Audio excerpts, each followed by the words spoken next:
तो स्वागत है आपका हमारे चैनल एनसीईआरटी सॉल्यूशन 99 पर।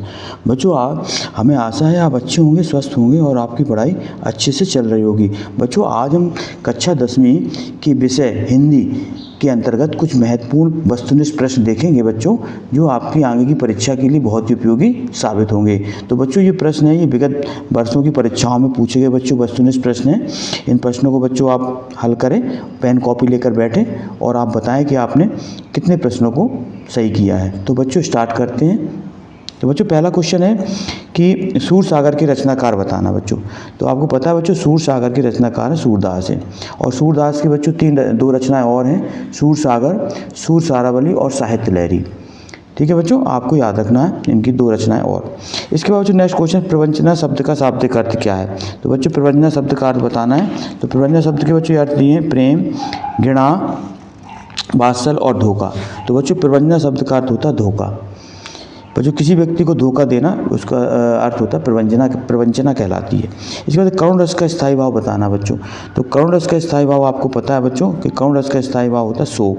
बच्चों रसों की संख्या बच्चों आपको पता है कि रसों की संख्या होती है टोटल 9 होते हैं रस, और श्रृंगार रस को बच्चों रसराज कहा जाता है। तो बच्चों इस पर करुण रस का जो स्थायी भाव है वो शोक है। इसके बाद शहर के मुख्य चौराहे पर नेताजी सुभाष चंद्र बोस की प्रतिमा लगा दी गई थी। तो बच्चों शहर के जो मुख्य चौराहे पर नेताजी सुभाष चंद्र की वो प्रतिमा लगाई गई थी, किसके द्वारा बच्चों? प्रशासनिक अधिकारियों के द्वारा नेताजी सुभाष चंद्र बोस की प्रतिमा लगा दी गई थी। तो इसका राइट आंसर है बच्चों बा। इसके बाद है बच्चों नेक्स्ट क्वेश्चन है बच्चों दशानन में समाज बताना। बच्चों दशानन में कौन सा समाज है। तो बच्चों दशानन का अर्थ अगर विग्रह करेंगे बच्चों तो इसका अर्थ होता है 10 हैं आनंद, अर्थात किसके? रावण के। तो बच्चों यहाँ रावण के लिए तीसरा अर्थ निकलता है बच्चों यहाँ पे, इसलिए यहाँ पे बच्चों होगा बहुब्री समाज। तो इसका राइट आंसर कौन सा होगा बच्चों?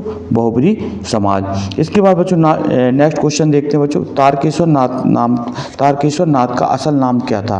तो आपको बच्चों बताना है इसमें तारकेश्वर नाथ का असल नाम क्या था। तो बच्चों तारकेश्वर नाथ का असल नाम था तारकेश्वर नाथ। इसके बाद है बच्चों इसका राइट आंसर है तारकेश्वर नाथ। इसके बाद बच्चों अगला क्वेश्चन वीर रस का स्थायी भाव क्या है। तो बच्चों आपको बताना है वीर रस का स्थायी भाव होता है बच्चों, आपको पता है वीर रस का स्थायी भाव होता है उत्साह है।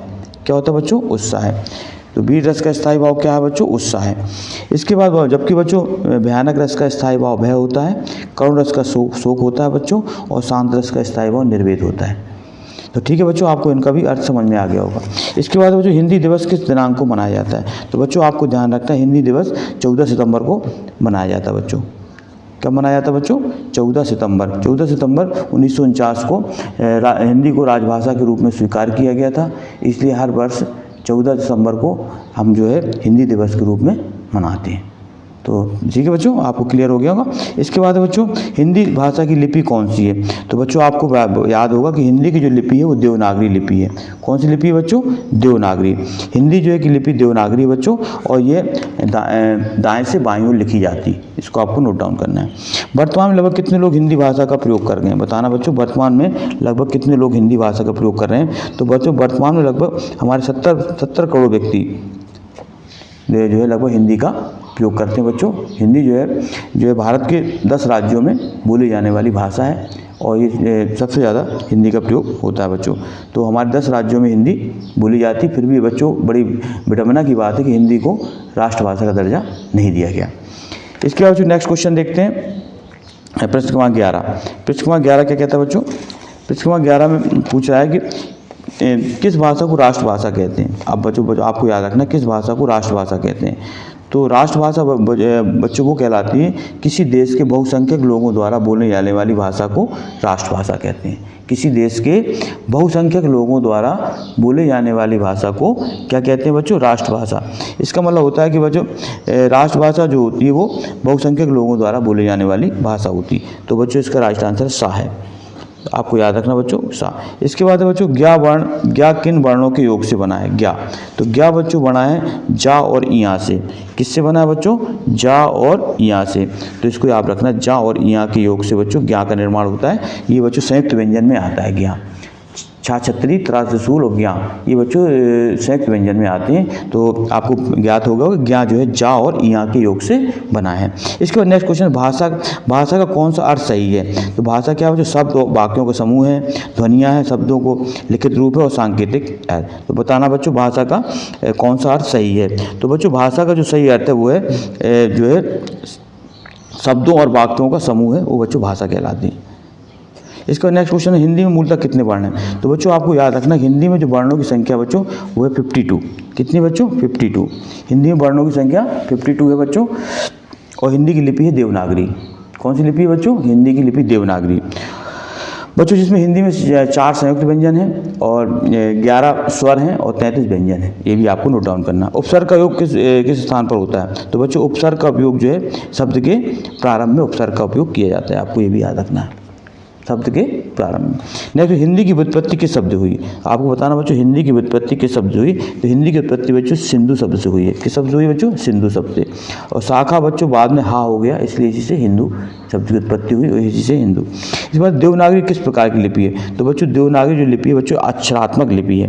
कैसी लिपि है बच्चों, अक्षरात्मक लिपि है। और बच्चों वैज्ञानिक लिपि है ये, और ये दाएं से बाएं ओर लिखी जाती है। इसके बाद संविधान में संविधान में हिंदी को कौन सा दर्जा प्राप्त है। तो बचाना संविधान में बच्चों हिंदी में दर्जा प्राप्त है वो है राजभाषा का दर्जा। कौन सा दर्जा प्राप्त है बच्चों, राजभाषा का दर्जा। आपको याद रखना बच्चों संविधान में जो हिंदी है राष्ट्रभाषा नहीं है, बल्कि क्या है, ये राजभाषा है। क्योंकि बच्चों हमारी राजभाषा अभी तक कोई भाषा नहीं है। दोपहरों के पूर्व का समय क्या कहलाता है। दोपहर के पूर्व का समय। तो आपको बताना बच्चों दोपहर के पूर्व का समय कहलाता है पूर्वाह्न। पूर्व का समय मतलब पूर्वाह्न, और बाद का समय बच्चों अपराह्न कहलाता है। निरोग शब्द में कौन सा उपसर्ग है। तो बच्चों निरोग शब्द में जो उपसर्ग है वो आपको पता होगा नी प्लस रोग, ये होगा निरोग बच्चों। संधि के मुक्ता कितने भेद होते हैं। तो बच्चों संधि के मुक्ता 3 भेद होते हैं, स्वर संधि, व्यंजन संधि और विसर्ग संधि। तो बच्चों आज तो हमने ये 20 क्वेश्चन हल किए हैं।